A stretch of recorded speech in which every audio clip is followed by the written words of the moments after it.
So here's the truth nobody told me when I was younger. Financial independence isn't about being rich. It's not about Lambos, luxury vacations, or quitting your job to live on a beach and do nothing for the rest of your life. Financial independence, real financial independence, is about freedom. It's waking up one morning and realizing that if you wanted to walk away from everything today, you could. No begging your boss, no panic about bills, no guilt, just peace.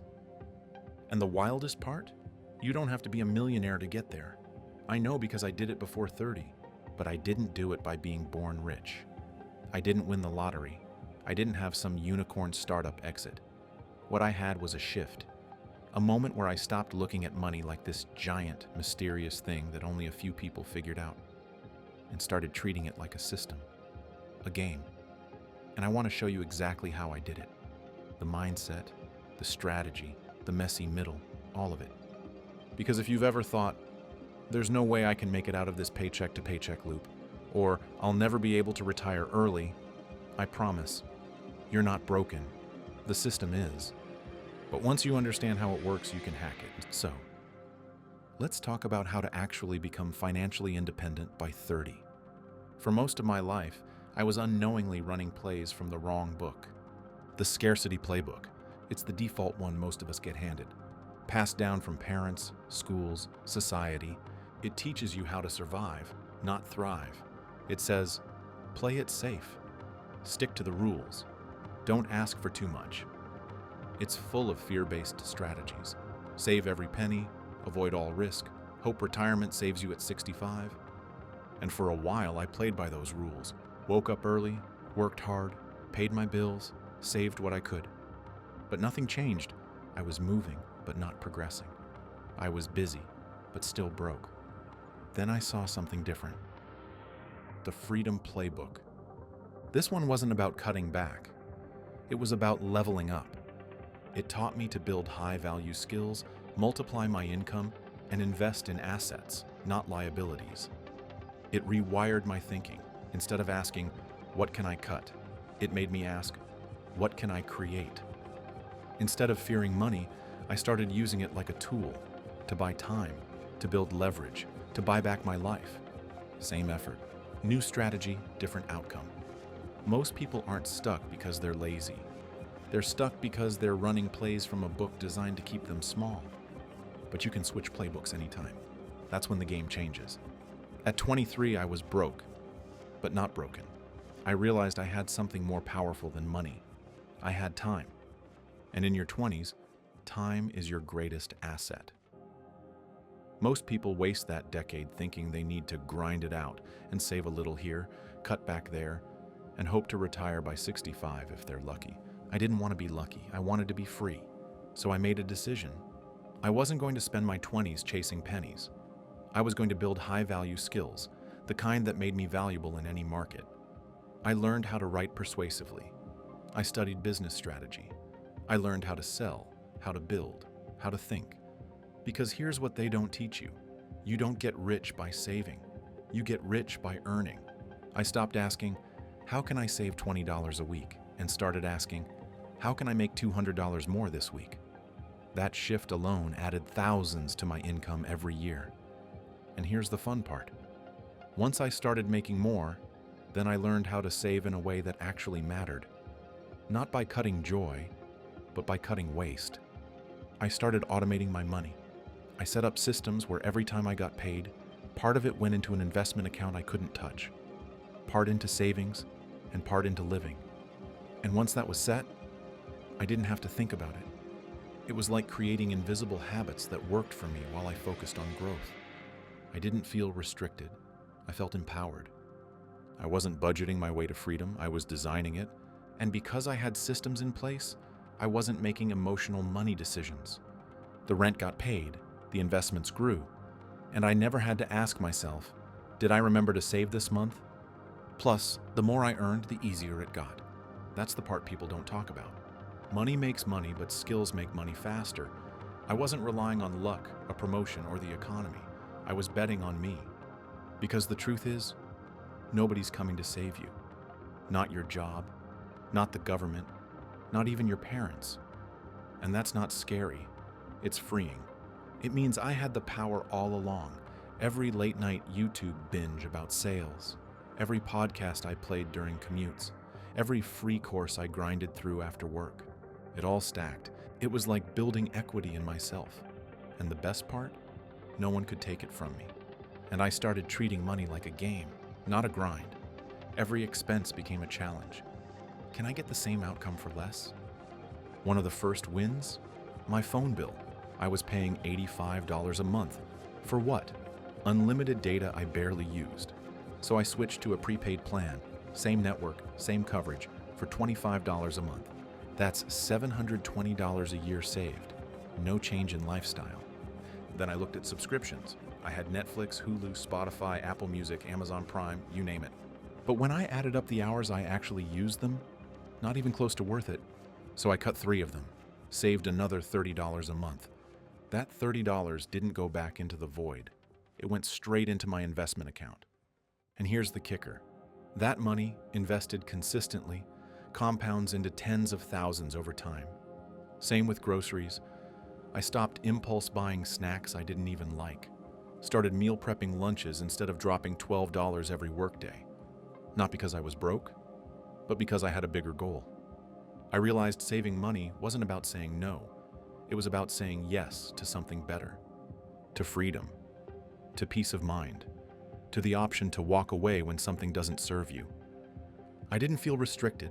I felt in control, because every dollar I didn't waste was a soldier in my armies marching toward freedom. And when I finally got serious about tracking my spending, that's when the real shift happened. I saw the patterns, I saw the leaks, and I plugged them. It wasn't sexy, it wasn't dramatic, but it worked. Because when you align your spending with your values, you stop feeling broke, even before you're rich. Now, here's where things really got real. I discovered the concept of the FU number. And no, I'm not talking about telling your boss off. Although, that is a nice side effect.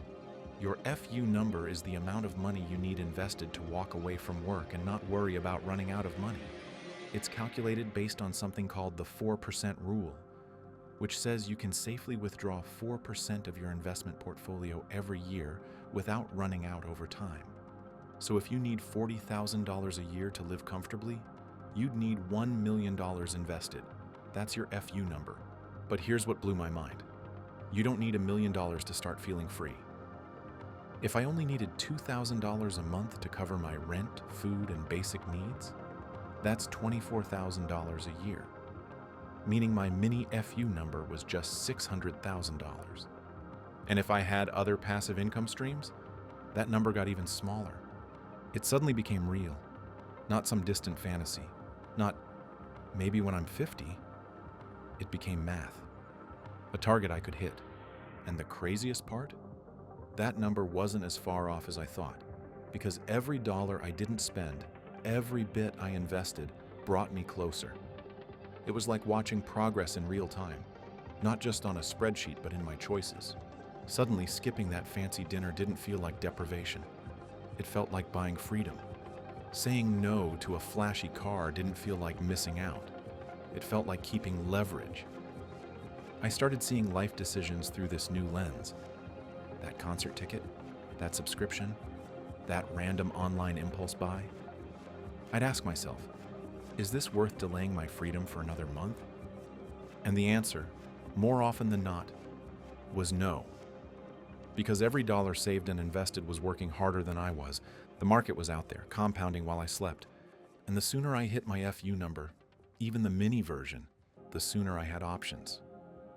Options to work because I wanted to, not because I had to. Options to leave a toxic job, to travel for a month, to take creative risks that didn't pay off right away. That number wasn't just about money. It was about control. And control, in a world where everything feels out of your hands, is the most underrated luxury there is. So I started building, not overnight, not with some flashy crypto bet or some NFT side hustle, but slowly, steadily, strategically. I created income streams, the kind that make money while I sleep. At first it was small, a few bucks from affiliate links, a little consulting on the side, selling a digital product I made in a weekend. But those tiny streams added up. I had one month where my YouTube channel paid me $347. And I remember looking at that number like it was $1,000,000, because that was $347 I didn't have to trade time for. Eventually, it grew. I reinvested into better tools, better systems. I hired help. I said no to distractions. I said no to gigs that didn't pay what I was worth. And maybe most importantly, I stayed boring with my investing. I didn't chase the hot stock. I didn't try to time the market. I just kept buying into low-cost index funds every single month, no matter what. Because the goal wasn't to beat the market. The goal was to own my time. My first milestone, I wanted to make just $1,000 a month passively. That felt like the first little hill before the real mountain. I mapped it out. If I could build up just 3 income streams that brought in $333 each per month, I was there. So I broke it down. 1 YouTube channel with consistent uploads, 1 digital product that solved a real problem, and 1 freelance skill I could eventually turn into a course. At first, it was like watching paint dry. Some days I made $10, some weeks I made nothing, but I kept showing up. I'd wake up, publish, tweak, test, and go again. And then one month, I hit that $1,000. And it was quiet. No celebration. Just me, a laptop, and the realization that I built something that worked. That $1,000 a month gave me breathing room. It paid my rent in a cheap city. It meant I could say no to a toxic client. Next, I aimed for $3,000 a month. That was enough to live well, save, and invest more aggressively. So I expanded, turned 1 product into 3, added another affiliate partner, ramped up content, doubled down on what was working. It was all stacking, not fast, but undeniably forward. And every time I got paid without clocking in, I felt it. Freedom, in tiny installments. Until one day I wasn't grinding to survive. I was building to scale. But here's the trap that almost took me out. Lifestyle inflation. At some point, my income doubled, then tripled. And guess what? I almost blew it. I started thinking, well, I can afford a better apartment. I should upgrade my car. I deserve that trip. And sure, I could afford it. But every dollar I spent was a dollar not going toward freedom. And that's when it hit me. Most people don't stay broke because they don't make money. They stay broke because they keep spending more every time they earn more. So I locked in what I call my baseline lifestyle. It wasn't about deprivation. It was about clarity. I knew what my real monthly cost of freedom was, and I built everything around that. I still treated myself. I still had fun, but I stopped tying my identity to how much I spent. Because the real flex isn't driving a car that turns heads. It's driving a paid-off car to a coffee shop on a random Tuesday morning. Because your time is yours. I'll give you an example. When I first started making real money, I almost signed a lease on this luxury high-rise downtown. You know, rooftop pool, floor-to-ceiling windows, a gym I probably wouldn't use. Rent was $2,700 a month. But something in me paused. I ran the numbers.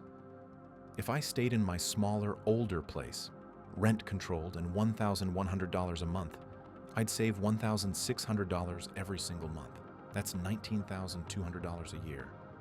So I made a deal with myself. I'd stay in the modest apartment, and I'd treat the difference like a rent refund I invested. I literally auto-transferred $1,600 every month into my brokerage account. Didn't even let it hit checking. It was like invisible money. But not really, because every time I checked my investments, I could see that luxury rent stacking into something way more powerful. Over 2 years, I had over $40,000 invested just from that one decision. And that's the thing. Financial independence isn't built on one massive win. It's built on 100 small, smart decisions that stack over time. That high rise would have given me a cool view. But discipline? That gave me options. And I'd take freedom over floor-to-ceiling windows any day. Now, people ask me all the time, was it worth it? Was it worth skipping the expensive stuff in my 20s? Was it worth saying no to happy hours and fancy dinners and the treat-yourself moments? Let me tell you something. I remember the first time I realized I didn't have to work. I was sitting on my couch mid-week drinking coffee. My phone buzzed. It was a Stripe notification. Passive income. Then I checked my investment app. A dividend payout hit my account, and I just sat there, smiling, not because I was rich, but because I was free.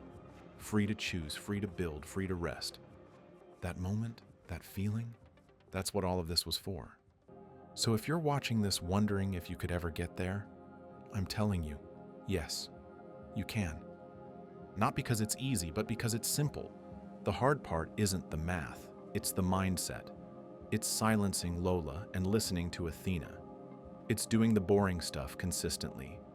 It's choosing long-term peace over short-term pleasure. You don't need to be a genius. You don't need to be born into money. You just need to start. Start learning, start earning, start stacking skills, not things. Start treating every dollar like a worker you're hiring to buy back your time. You don't need millions. You need a plan. You need discipline. And you need to believe, not in some vague someday, but in your ability to make it real. Because financial independence, it's not a fantasy. It's just freedom. And freedom is built. $1, one habit, one smart decision at a time. If this video helped shift something in you, if it sparked something real, don't let it just be motivation. Let it be momentum. Subscribe so you don't miss the next piece. Share this with someone who needs to hear it. And most importantly, go start building your own freedom flywheel. Because I did it, and you can too. Let's go get free.